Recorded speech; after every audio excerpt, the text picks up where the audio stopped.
আমরা জানি যে ফেসবুক মনিটাইজেশনের জন্য আমরা অন্য কারো অডিও ব্যবহার করতে পারবো না। আপনারা রিলস আপলোড করার সময়ও যদি কারোর অডিও ব্যবহার করেন সেটাতেও কপিরাইট আসবে। এ কথা আমি বলাতে অনেকে বিশ্বাস করতেছিল না, তো আমি আজকে আপনাদের লাইভ প্রমাণ দেখাবো যে আসলে আপনি যদি অন্য কারো অডিও ব্যবহার করেন সেক্ষেত্রে আপনি সেই ভিডিওতে আপনার কপিরাইট আসবে কি না বা মনিটাইজেশনের জন্য সেই ভিডিওগুলো এলিজিবল হবে কি না।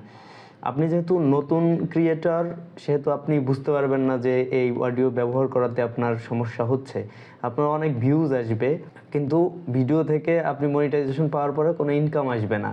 আর কপিরাইটটা যে থাকবে, কপিরাইট যে ইস্যুটা এসে থাকবে সেটা কিন্তু আপনি বুঝতে পারবেন না। যাই হোক, আমি দেখাই আপনাদেরকে যে আসলে রিলস আপলোড করার সময়ও যদি আমরা অডিও ব্যবহার করি তাহলে কি ধরনের সমস্যা হতে পারে, বা সেই ভিডিওর যে মিউজিকটা ব্যবহার করছি মিউজিকটা কপিরাইটেড কি না, এই ভিডিও থেকে ইনকাম আসবে কি না যদি এরকম ধরনের মিউজিক ব্যবহার করি। এখানে আপনারা যখন মনিটাইজেশন পাবেন তখন একটা সুবিধা থাকবে, সেটা ফেসবুক আপনাদের অডিও ব্যবহার করার জন্য ইনভাইটেশন সেন্ড করবে। যখন অডিও ব্যবহার করার ইনভাইটেশনটা পাবেন তখন আপনি যে কোনো ধরনের অডিও ব্যবহার করতে পারবেন, তখন সমস্যা হবে না। তো আপনারা মেটা বিজনেস সুট থেকে ওরা নতুন একটা অপশন চালু করছে যেটা দিয়ে আপনি ভিডিও আপলোড করার সময় রয়্যালটি ফ্রি অডিও অ্যাড করতে পারবেন। চলুন দেখা যাক।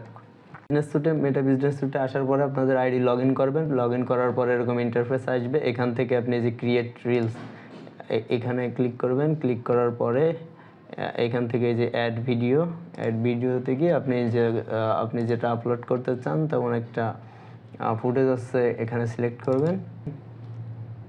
মনে করেন আমি একটা ভিডিও সিলেক্ট করে দিলাম, আমি এই ভিডিওটা আপলোড করব।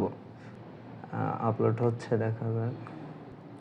দেখুন আমি এখান থেকে ভিডিওটা সিলেক্ট করে দেওয়ার পরে এখানে আপলোড হয়ে গেছে। হওয়ার পরে আমি এখানে কিছু না করলেও চলবে। এখানে দেখুন automatic checking for copyright content, এখানে যে কপিরাইট কোনো কিছু আছে কিনা এই ভিডিওর ভিতরে সেটা কিন্তু অটোমেটিক্যালি চেক করবে। এটা আমি শিওর যে আমার ভিডিওতে কোনো কপিরাইট নাই, তাই আমি নেক্সট করে দিই। নেক্সট করে দেওয়ার পরে ওরা নতুন যে অপশনটা আসছে সেটা এটা। এখানে দেখেন যে কোনো অডিও যদি অ্যাড করে দেই তাহলে এখানে দেখেন এখানে নট মনিটাইজেবল, প্রত্যেকটা অডিওতে নট মনিটাইজেবল এই যে একটা দেখছেন রয়্যালটি ফ্রি লেখা আসছে, এটা কিন্তু আপনি ফেসবুক থেকে আপলোড করার সময় দেখতে পারবেন না। আর এইখানে তারা আরেকটা অপশন দিয়েছে, সেটা রয়্যালটি ফ্রি। এই রয়্যালটি ফ্রির উপরে চাপ দিলে এখানে যত অডিও আছে এগুলো ফ্রি ব্যবহার করা যাবে। এই অডিওগুলো কিন্তু আপনি ফেসবুকের যে অডিও লাইব্রেরি আছে সেখানে গেলেও পাবেন। সুতরাং আপনার যতক্ষণ না পর্যন্ত আপনি মনিটাইজেশন পাচ্ছেন ততক্ষণ পর্যন্ত আপনি এই জিনিসটা দেখতে পারবেন না। সুতরাং অন্য কারো অডিও ব্যবহার করা থেকে বিরত থাকবেন, তাহলে হয়তো আপনি ফেসবুক মনিটাইজেশনটা দ্রুত পাবেন। ফেসবুক কিন্তু তাদের যে অরিজিনাল কন্টেন্ট ক্রাইটেরিয়ার ভিতরে বলে দিছে যে আপনি শুধু ভিডিওতে লোগো এবং অডিও অ্যাড করলেই যে আপনার ভিডিও মানসম্মত এঙ্গেজেবল ভিডিও হবে সেরকমটা কিন্তু না।